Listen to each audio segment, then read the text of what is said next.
तो जैसा कि लास्ट एपिसोड में हमने देखा था कि युवान और शावी इन दोनों जानी दुश्मनों की शादी हो गई और इन्हें एक दूसरे को कई बार खत्म करने के बाद ही पता चल गया कि ये लोग तो इमॉर्टल्स हैं। साथ ही इन दोनों का मकसद था डीमन बेल्स पर कब्जा करना, जो कि एक स्पेसशिप के बिखरे हुए पार्ट्स हैं। तो अभी दोनों भी शावी के सेट में पहुंच गए, जहां पर युवान के स्वागत की नहीं बल्कि उसे मारने की फील्डिंग सेटअप की थी। हालांकि युवान ने इन सभी के काले कारनामों को बताकर इन्हें एक्सपोज कर दिया, जिसके चलते वो सभी लोग युवान को खत्म करना छोड़ उसका वेलकम करने लगे। अब आगे तो इस एपिसोड की शुरुआत में हमें जियोशान सेक का मेन हॉल दिखाया गया, जहां पर शियान सेक का मास्टर युवान को अपने सेक की स्पेशल वाइन पास करते हुए कहने लगा कि अगर दम है तो इसे गटक के दिखाओ। तो युवान ने एक ही सेकंड में बॉटम अप कर दिया, जो देखते साथ ही शियोन पवेलियन के मास्टर ने भी उनके सेक की legendary wine ice and fire उसकी तरफ पास कर दी। तो युवान उसे भी गटक लेता है और देखते ही देखते वहाँ पर शराबियों की महफिल जम गई। सभी लोग शर्त लगा लगा के वाइन पी रहे थे। वहीं पर शावी थोड़ी सी परेशान हो जाती है। वो अपने मास्टर से कहने लगी कि ये सभी लोग दबाकर शराब पी रहे हैं, कभी नशे की हालत में ये सभी लोग यहाँ पर तमाशा खड़ा न कर दे। जिस पर मास्टर जियो कहने लगी कि तमाशा होना तो काफी ज्यादा जरूरी है, जब तक तमाशा नहीं होगा तब तक हम भी अपनी चाल नहीं चल सकते। और उतने में वांगी ने वहाँ आकर अपने मास्टर को धीरे से बता दिया कि हमारे डीमन सप्रेशन बेल के पास जितना भी पहरा लगाया गया था उन सबको मैंने हटा दिया और अभी सभी लोग उसी तरफ जाने वाले हैं। जो सुनकर ही जियो भी खुश हो गई। वहाँ से थोड़ी दूरी पर हम युवान की दोस्त रुआन को देख पाते हैं। एक बंदा उससे कहने लगा कि वहाँ पर तो कई सारे लोग हमारे युवान के दुश्मन हैं, क्या हमने वहाँ जाकर उनकी मदद नहीं करनी चाहिए? जिस पर रुआन कह रही थी कि इसकी कोई जरूरत नहीं, युवान अकेला ही इन नमूनों के लिए काफी हो जाएगा। जिसके बाद हमें जियोशान सेक का फॉरबिडन एरिया दिखाया जाता है, जहाँ पर युवान नशे की हालत में पहुँच चुका था। वो कहता है कि पता नहीं हम लोग शराब पीने के बाद यहाँ पर क्यों आए होंगे। उतने में होली उसे बताने लगा कि ये जियोशान सेक का सबसे मिस्टीरियस प्लेस है, इसलिए सभी लोग यही जाकर शराब पीना चाहते थे। तो युवान भी अपनी शराबी वाली टोन में कहने लगा कि ठीक है फिर हम भी यही पियेंगे, मैं तो जियोशान सेक का दामाद हूँ, तो भला मुझे रोकने की जरूरत किसमें होगी। और उतने में वहाँ के कुछ हिडन वेपन्स जमीन में सेट हो जाते हैं। मेरे ख्याल से ये न्यूक होंगे। और अब जैसे ये लोग फॉरबिडन एरिया के पास गए तभी इन्हें लड़ाई झगड़े की आवाजें आने लगी। वो लोग चिल्ला चिल्ला कर कह रहे थे कि डीमन सप्रेसिंग बेल हमारी है, कोई इस पर कब्जा नहीं कर सकता। इतना ही नहीं, कुछ कल्टीवेटर तो एक दूसरे को भी खत्म करने लगे। अब ये सारा तमाशा देखते साथ ही होली समझ गया कि इस फॉरबिडन एरिया पर तो कोई गार्ड ही तैनात नहीं, हमें सीधे एंट्री मिल जाएगी। इतना कहते साथ ही उन्होंने युवान को वहीं पर फेंक दिया। वेल ये लोग युवान को यहाँ पर इसलिए लाए थे ताकि इन्हें फॉरबिडन एरिया में एंट्री मिल पाए, मगर अब उन्हें युवान की कोई जरूरत नहीं थी। थोड़ी ही देर में मास्टर जियो भी वहाँ पर पहुँच चुकी थी। उसने देखा कि एक कल्टीवेटर डर के मारे वहाँ से भाग रहा है, मगर जियो ने उसे ऑन द स्पॉट खत्म कर दिया। वो कहने लगी कि अब तुम यहाँ पर आई गए हो तो क्यों ना हमेशा के लिए यही रुक जाओ। वहीं पर वांगी खुश होते हुए बताने लगी कि सभी लोग दावत में इसलिए आए थे ताकि हमारे डीमन सप्रेशन बेल पर कब्जा कर पाए, तो हम इन्हें एक साथ ही पकड़कर खत्म कर सकते हैं। हमारे न जाने कितने ही सारे दुश्मन कम हो जाएंगे। साथ ही उसने देखा कि शावी थोड़ी सी परेशान है, तो उसे बताने लगी कि तुम बिल्कुल फिक्र मत करो, आज तो इस दुनिया की कोई भी ताकत तुम्हें विधवा होने से रोक नहीं सकती, जल्दी हमारा रिवेंज पूरा हो जाएगा। इतना ही नहीं, वो अपने मास्टर जियो के प्लान्स की भी तारीफें कर रही थी। तो जियो उससे कहने लगी कि भले ही हमारा जियोशान सेक ताकत के मामले में थोड़ा सा कमजोर है, लेकिन अगर स्ट्रेटेजीज की बात की जाए तो कोई मुझे मात नहीं दे सकता।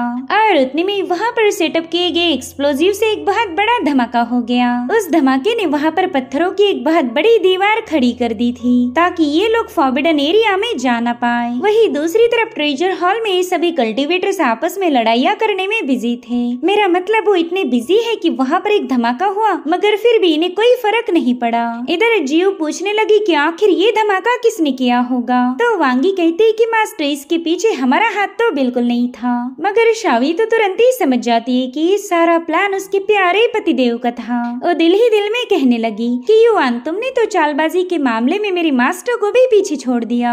इधर होली और शियांग तो दोस्त के दुश्मन दुश्मन बन गए। होली उस बंदी के बाल खींचते हुए कह रहा था कि तेरा शियांग पवेलियन तो एक ही गो में हम सबको वाइप आउट करने की फिराक में था।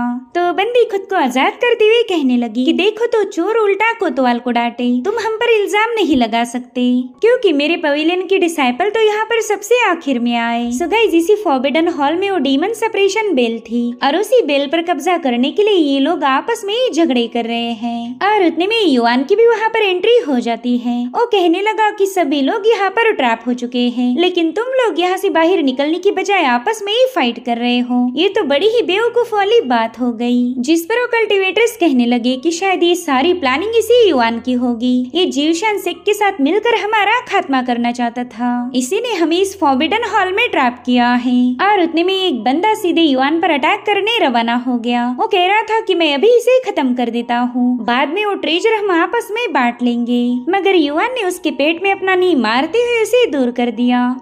हालांकि वो बंदा दोबारा से वापस आ चुका था, तो युवान ने अपनी सोड को ब्रेक करते हुए अपनी हिडन निडल का इस्तेमाल करके उसे खत्म कर दिया। उतने में दो और कल्टिवेटर्स ने स्टॉर्म विंड टेक्निक का इस्तेमाल करते हुए उस पर हमला कर दिया, लेकिन बस एक ही सेकंड में उनका भी काम तमाम हो चुका था। और अब फाइनली युवान अपनी तलवार को समन करते हुए तुरंत ही अपने दुश्मनों पर टूट पड़ता है। इधर मास्टर जीव की डिसाइपल्स अपनी एनर्जी का इस्तेमाल करते हुए फॉरबिडन ग्राउंड पर मौजूद स्पिरिट स्टोन को हटाने की कोशिश करने लगी, जिसमें उन्हें काफी ज्यादा देर लग रही थी। तो मास्टर जी उन्हें हुक्म दिया कि जल्दी से हमारी आउटर डिसाइपल्स को भी यहाँ पर बुला लाओ, हमें अब उनकी जरूरत पड़ेगी। वहीं दूसरी तरफ युवान ने होली और शियांग को मार मार के उनकी हालत खराब कर दी थी। वो कहता है कि तुमने मुझे काफी अच्छी वाइन पिलाई है, लेकिन सिर्फ वाइन के बदले तो मैं तुम्हें जिंदा नहीं छोड़ सकता। जो सुनते साथ ही वो दोनों काफी तेजी के साथ वहाँ से भागने लगे। युवान उनसे कह रहा था कि मैं चाहूँ तो अभी तुम्हें मार सकता हूँ, मगर यूँ समझ लो कि मैं तुम्हारी वाइन की कीमत अदा कर रहा, थोड़ी देर और भाग लो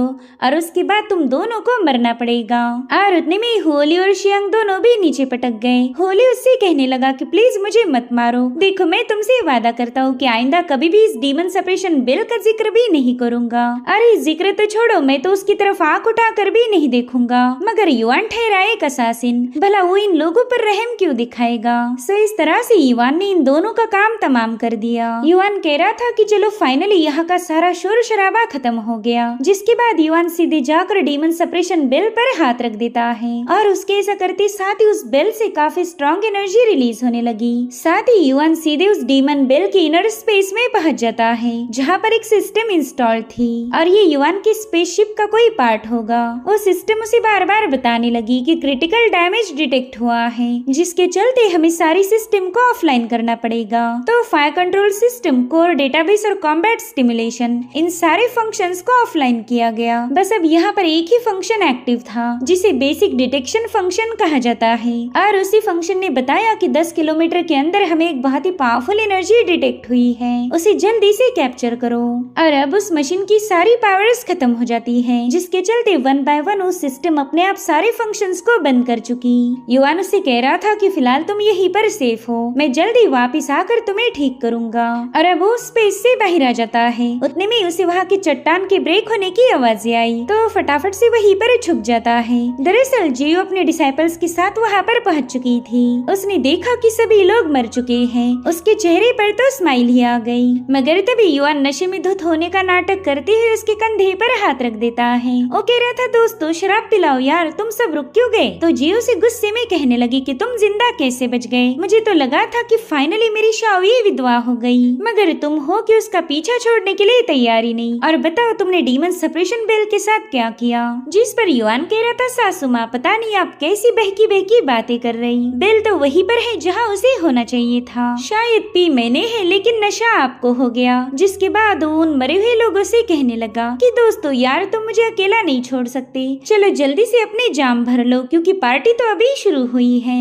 इधर मास्टर जी कहने लगे कि युवान तो फुलटो नशे में है और यहाँ पर युवान के अलावा और कोई विटनेस नहीं, तो क्यों ना इसे भी खत्म कर दिया जाए। क्योंकि मुर्दे तो बोला नहीं करते। और अब वो युआन पर अटैक करने वाली थी कि तभी वहाँ पर एक एल्डर की आवाज गूंजने लगी। वो कह रहा था कि जियूशान सेक्ट जश्न मना रहा है, इसलिए हमारे सोल डीमन सेक्ट ने इस ओल्ड मैसेंजर को यहाँ भेज दिया ताकि मैं तुम्हें इस जश्न की मुबारकबाद दे पाऊँ। उसकी आवाज सुनते साथ ही मास्टर जियू तो परेशान हो जाती है। वो कह रही थी कि ये तो मास्टर जिगुई की आवाज है। मैंने तो सुना था कि लाइफ एंड डेथ कल्टीवेशन में बिजी है, तो फिर ये अचानक से बाहर कैसे आ गया। तब तक युआन दोबारा से अपनी सासू माँ के पास पहुँच गया। वो कह रहा था कि वाकई यहाँ पर डीमन सोल सेपरेशन सेक्ट के लोग आए हैं। अरे चलो चलो जल्दी से जाम भरो, मैं अब उनके साथ ही शराब पीऊंगा।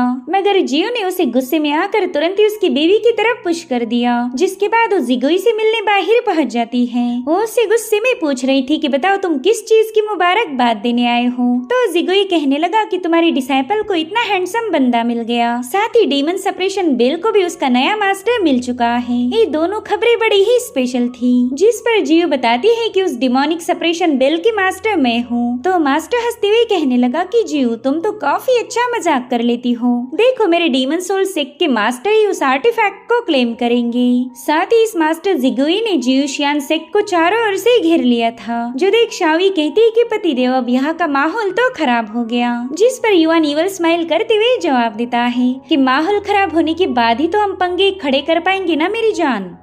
अब ये लोग देखते हैं कि डीमन सोल सेक्ट के 12 सोल डिसाइपल्स यहाँ पर आ चुके हैं। इनफैक्ट उन्होंने जियूशान सोल पर एक फॉर्मेशन सेटअप किया था। यहाँ पर मास्टर जिगुई बताने लगा कि यूँ समझ लो कि तुम्हारा जियूशान सेक्ट चारों ओर से घिर चुका है। अब मेरी बात मानने के अलावा तुम्हारे पास और कोई ऑप्शन नहीं। वेल यहाँ पर युआन को इस बंदे की बॉडी से काफी अजीब सी ऑरा महसूस हो रही थी। वहीं पर जिगुई बताने लगा कि डीमन सेपरेशन बेल ही हमारे मास्टर की कल्टीवेशन को इम्प्रूव कर सकती। सिर्फ ये बेल ही उस बैरियर हटाने की चाबी है, इसलिए तो ये बुढ़ा यहाँ पर पूरी तैयारी के साथ आया है। उतने में ही एक बंदी सामने आकर कहने लगी कि ये हमारी जियूशियान सेक्ट का फॉरबिडन इलाका है, आप यहाँ पर नहीं जा सकते। जो सुनते साथ ही जिगुई ने उस पर अपनी soul stealing divine hand technique का इस्तेमाल करते हुए अटैक कर दिया, जिसके चलते वो बंदी पूरी तरह से उसके कंट्रोल में आ गई। इधर शावी उसे बचाने जाने ही वाली थी, मगर युआन उसे रोक लेता है। वहीं पर जिगुई कह रहा था कि सेक्ट मास्टर बेवजह इस मसले को बढ़ाने की कोई जरूरत नहीं, वरना मैं तुम्हारी हर एक डिसाइपल को कंट्रोल करके हमारे सेक्ट की गुलाम बना दूंगा। और फिर देखते ही देखते उस मास्टर ने उन सभी आउटर डिसाइपल्स को अपने कंट्रोल में ले लिया। उसने ये बात साबित कर दी कि मास्टर जियो से चाहकर भी हरा नहीं पाएगी। और अब उस मास्टर ने अपना रुख सीधे युआन की तरफ मोड़ दिया। उससे पूछ रहा था कि बताओ तुम किसके साथ हो। जिस पर युआन जवाब देते हुए बताने लगा कि मैं तो बस यहाँ पर मेरी बीवी को लेकर आया था। आपको जियूशियान सेक्ट के साथ क्या करना है इससे मेरा कोई लेना देना नहीं, लेकिन शावी को अच्छे से पता है कि जब युआन का लेना देना नहीं होता तब समझ जाओ कि उसने ऑलरेडी प्लानिंग बना दी है। अरे वो मास्टर जिगुई सीधे उस सीक्रेट ट्रेजर यानी कि डीमन सेपरेशन बेल को देखने के लिए निकल पड़ा। वो कहता है कि मैं जानना चाहता हूँ कि आखिर ये डीमन बेल इतनी स्पेशल क्यों है। तो ये सभी लोग उसके पीछे पीछे फॉरबिडन हॉल की तरफ निकल पड़े। और तभी शावी ने देखा कि युआन आलस देने के बहाने से अपने साथियों को इशारा कर रहा था। वो तो तुरंत ही समझ गई कि अब यहाँ पर मजा आने वाला है। जिसके बाद ये लोग जियूशियान सेक्ट के फॉरबिडन ग्राउंड पर पहुंच जाते हैं। वेल यहाँ पर कई सारी लाशें पड़ी थी, जिन्हें देखते साथ ही जिगुई कहने लगा कि अरे बाप रे, आपने तो इन सभी को निपटा दिया। सेक्ट मास्टर जियो मानना पड़ेगा कि ये मूव काफी ज्यादा बोल्ड थी। जिस पर जियो जवाब देते हुए कहने लगी कि मुझे अपनी तारीफें सुनना काफी ज्यादा अच्छा लगता है, मगर ये महान कारनामा मैंने तो बिल्कुल नहीं किया। और फिर वो शक भरी निगाहों से युआन को घूरने लगती है। तो युआन भी सरप्राइज होते हुए कहने लगा, अयो सासू माँ, क्या आप मुझ पर इल्जाम लगा रही हो? देखो मैं सच बताता हूँ कि मैं फुलटो शराब के नशे में था। ये लोग कैसे मारे गए मुझे कोई आइडिया नहीं। जिस पर जियो कहने लगी कि अगर तुम इनोसेंट हो तो बताओ फिर इन लोगों को किसने मारा। जब हम लोग यहाँ आए तब तुम अकेले ही हमें जिंदा मिले। जिस पर युआन बताने लगा कि हो सकता है कि इन लोगों ने एक दूसरे पर ही अटैक किए होंगे, मगर मास्टर जियो कहाँ ही उसकी सुनने वाली थी। वो कहती कि तुमने यहाँ का एंट्रेंस क्लोज किया ताकि बिना किसी इंटरप्शन के तुम इन्हें मार पाओ, तुम ही इनके कातिल हो। और अब ये दोनों एक दूसरे को काफी देर तक घूरने लगे। जो देख जिगुई की हंसी छूट गई। वो कह रहा था कि शायद मैं तुम्हारी मदद कर सकता हूँ। और इतना कहते साथ ही उसने अपनी एनर्जी का इस्तेमाल करते हुए होली और शियांग को उठा लिया। दरअसल ये जिगुई की सोल सर्चिंग टेक्निक थी, जिसकी मदद से वो मुर्दों से भी सवाल पूछ सकता है। सो अब जिगुई उन दोनों से पूछने लगा कि चलो बताओ बच्चों, तुम दोनों को खत्म किसने किया था? तो उन दोनों ने तुरंत ही युआन की तरफ इशारा कर दिया। जो देखते साथ ही बेचारे युआन को तो ठसका लग जाता है। इसलिए इसलिए वो जानबूझकर धीरे धीरे इधर उधर चलने लगा। उसे उम्मीद थी कि शायद ये लोग किसी और की तरफ उंगली उठाए, मगर वो दोनों तो युवान से उंगली हटाने के लिए तैयार ही नहीं हो रहे थे। सब युवान समझ गया कि झूठ बोलने से तो कोई फायदा नहीं होने वाला, इसलिए वो कहता है कि शायद मैंने शराब के नशे में इन्हें मार दिया होगा। तो जिगुई कहता है कोई बात नहीं, ऐसी मारा काटी तो चलती रहती, बस अगली बार अपने पावर्स को केयरफुली यूज करना। जिसके बाद वो डीमन बेल की तरफ निकल पड़ा। उतने में युआन शाओई को इशारा करता है कि तुम इस बुढ़े को रोको, बाकी का मैं संभाल लूंगा। इसलिए शाओई जिगुई को बताने लगी कि सीनियर जियांग युआन मेरा हस्बैंड है, तो ये बेल मेरे साथ साथ उसकी भी हो गई, तो जब तक ये इजाजत नहीं देती तब तक आप भी इस बेल को नहीं ले जा सकते। तभी युआन कहता है कि हाँ, ये बेल तो मेरी सासू माँ जियो की फेवरेट है, मगर उन्होंने अपने दिल पर पत्थर रख के इस बेल को हमारी शादी के तोहफे में देने का वादा किया था, और इसी वजह से तो हम यहाँ आए हैं ताकि ये बेल अपने साथ ले जा सके। लेकिन मैं तो ठहरा जोरू का गुलाम, जो मेरी बीवी बताएगी मैं वही करूँगा। अगर मेरी बीवी ये बेल आपको दे दे तो मुझे कोई एतराज नहीं। जो सुनकर जिगुई कहने लगा कि तुम इस कॉन्टिनेंट के जाने माने कल्टीवेटर हो, अगर लोगों को पता चला कि तुम अपने बीवी से इतना ज्यादा डरते हो तो तुम्हारी इज्जत की धज्जियां उड़ जाएगी। तो युआन उसे बताने लगा कि मुझे तो इससे भी कोई दिक्कत नहीं, मेरी प्यारी शावी के लिए तो मैं हर रोज गालियाँ खाने के लिए भी तैयार हूँ, लेकिन फिलहाल इस डीमन बेल के मैटर को सुलझाना काफी ज्यादा इम्पोर्टेंट है। आपने बताया था कि आप अपने सेक्ट लीडर की कल्टीवेशन को इम्प्रूव करना चाहते हो, और ये काम इस डीमन बेल से ही पॉसिबल होगा, लेकिन मुझे तो ऐसा नहीं लगता। इस बेल से भी ज्यादा तेजी के साथ एक दूसरी मेथड काम कर सकती है। अगर हम किसी को खत्म करके उसकी सोल पर कब्जा करके सोल को एब्जॉर्ब कर ले तो कल्टीवेशन में बड़ी ही तेजी के साथ इम्प्रूवमेंट हो जाएगी। तो जिगुई उससे पूछने लगा कि बताओ फिर मैंने किसे खत्म करना चाहिए, जिस पर युआन कह रहा था कि आपका तो ये काम भी आसान हो गया, जरा देखिए यहाँ पर कितने सारे लोग मरे पड़े हैं, आप तो इनमें से किसी को भी पिक कर सकते हो। जिस पर जिगुई कहने लगे कि बच्चे ये तो गलत होगा, हम राइचस पाथ को फॉलो करने वाले लोग हैं, ऐसे काम करना हमें शोभा नहीं देगा। तो युआन उसे बताने लगा कि हमारे टाइशुआन टावर ने सही कीमत मिलने पर न जाने कितने ही सारे इवल काम किए होंगे। किसी को खत्म करना तो हमारे लिए बड़ा ही आसान है, अगर आप मुझे सही कीमत दो तो मैं किसी को भी मार सकता हूँ, मगर यहाँ पर तो ऑलरेडी मैंने कई सारे लोगों को मार दिया है, तो आप बस किसी एक को सिलेक्ट कर लो। तो जिगुई उससे कहता है कि मुझे डेड बॉडी के साथ साथ डीमन बेल भी चाहिए थी। तो युआन कहता है ठीक है, फिर उसके लिए आपको एक्स्ट्रा पेमेंट करनी पड़ेगी, जिसके लिए जिगुई भी तुरंत ही राजी हो गया। वो कह रहा था युआन तुम हमारे डीमन सोल सेक्ट के ट्रेजरी से जो चाहे वो खजाना पिक कर सकते हो। तो युआन कहता है ये हुई ना बात, अब आप एकदम बिंदास रहो, मैं कल ही वो डीमन बेल पैक करके आपके सेक्ट में डिलीवर कर दूंगा। साथ ही वो मास्टर जी उसे कहने लगा कि सासू माँ आप किस चीज का इंतजार कर रही, चलो फटाफट से इन मुर्दों के साथ साथ डीमन बेल की भी पैकिंग शुरू कर दीजिए, तब तक मैं मास्टर जिगुई को हमारी स्पेशल वाइन पिलाऊंगा। इधर जियो उसे गालियाँ देते हुए कहने लगी कि हमारी तो किस्मत ही फूट गई, जो ऐसा सौदागर जमाई मिल गया, आज तो इसने हमारा ट्रेजर बेचा और कल ये हमें बेच के खा जाएगा। मगर शावी को पूरा यकीन था कि युआन का कोई ना कोई प्लान जरूर होगा, बस उसने इस गेम को ज्यादा खींचना नहीं चाहिए। इधर मास्टर जिगुई तो काफी ज्यादा खुश था, तुम तो मुझे बहुत ही ज्यादा पसंद आ गए, मगर तभी उसने देखा कि उसके सोल डिसाइपल ने जो फॉर्मेशन सेटअप किया था वो अचानक से वैनिश हो चुका है। वहीं पर युआन कह रहा था अरे वाह, मेरे साथी तो बड़े ही तेज निकले, मुझे लगा ही नहीं था कि वो अपना काम इतनी जल्दी फिनिश कर लेंगे। अब जिगुई उससे कुछ पूछ पाई इससे पहले युआन ने उस पर हमला कर दिया, मगर जिगुई ने तुरंत ही उसे अपने वश में कर लिया था। वो कहता है कि मुझे तो लगा था तुम मेरे अच्छे दोस्त बनोगे, मगर तुमने तो एक ही सेकंड में मुझे धोखा दे दिया। और उसी वक्त युआन अपना हिडन नाइफ उसमें पियर्स कर चुका। वो कहता है कि मैं तो बस फॉर्मेशन के ब्रेक होने का इंतजार कर रहा था, क्योंकि जब भी मैं किसी को असैसिनेट करता हूँ ये काम मुझे प्राइवेटली करना अच्छा लगता है। वहीं पर जिगुई हैरान होते हुए कह रहा था कि आखिर मेरी सोल स्टीलिंग टेक्निक तुम पर असर क्यों नहीं दिखा रही, जिसके बाद वो जोर जोर से चिल्लाते हुए कहने लगा कि मेरे पास 12 सोल डिसाइपल्स हैं, जल्दी से यहाँ आकर मेरी मदद करो। और उतने में उन सभी डिसाइपल्स की लाशें उसके सामने पटक जाती है। रोआन उससे कह रही थी कि देखो ये है तुम्हारी 12 सोल डिसाइपल, माफ करना लेकिन ये सभी लोग हमारे हाथों मारे गए। जो देखो मास्टर युआन से कहने लगा कि तुम तो एक नंबर के बेशरम हो, तुमने मुझे धोखा दिया। तो युआन कहने लगा कि आप इसके लिए मुझे ब्लेम नहीं कर सकते, सकते। हमारा टाइशॉन सेक्ट तो इसी के लिए फेमस है। गलती तुम्हारी थी जो तुमने मेरी जैसी डेमन पर भरोसा किया। जो सुनते साथ ही उस मास्टर ने अपना आखिरी दाव खेला। वो डिवाइन सोल डेमन मेलोडी को एक्टिवेट कर देता है, जिससे युवान को छोड़कर बाकी सभी लोगों को तकलीफ होने लगी। तो अब इस बंदे को रोकने के लिए युवान ने उस पर कई सारे वार किए। यहाँ पर मास्टर जी युवान से कह रही थी कि प्लीज इसे खत्म मत करना, वरना हमें इसकी डीमन सोल सेक्ट के साथ बैटल करनी पड़ेगी। मगर युवान ने तो उस मास्टर का काम तमाम कर दिया। वो कह रहा था कि बैटल करने में क्या हर्ज है, आप हमारी रिश्तेदार बन चुकी हो, तो अब आपको भी खून खराबा करना सीख लेना चाहिए। भला बैटल के बिना कल्टीवेटर किस काम के। जिसके बाद वो तुरंत ही अपनी बीवी के करीब पहुँच जाता है। जो देखते साथ ही जियो और वांगी उस पर काफी ज्यादा भड़क गई। वो कह रही थी कि जल्दी से हमारी शावी से दूर हट जाओ, मगर युवान कहाँ ही उनकी सुनने वाला था। वो कहता है कि मेरी बीवी को तो मेरे करीब आने से कोई दिक्कत नहीं, फिर तुम दोनों को बेवजह मिर्ची क्यों लग रही। मेरी जान, अगर हम दोनों साथ हो तो कोई हमारे रास्ते में नहीं आ सकता। क्यों ना हम दोनों मिलकर सोल डीमन सेक्ट में तूफान खड़ा करें, उन्हें जड़ से मिटा देंगे। और इसके लिए तो युवान की आज्ञाकारी बीवी भी राजी हो गई। इसी के साथ एपिसोड यहीं पर एंड हो जाता है। Thank you so much for watching. Bye bye, take care.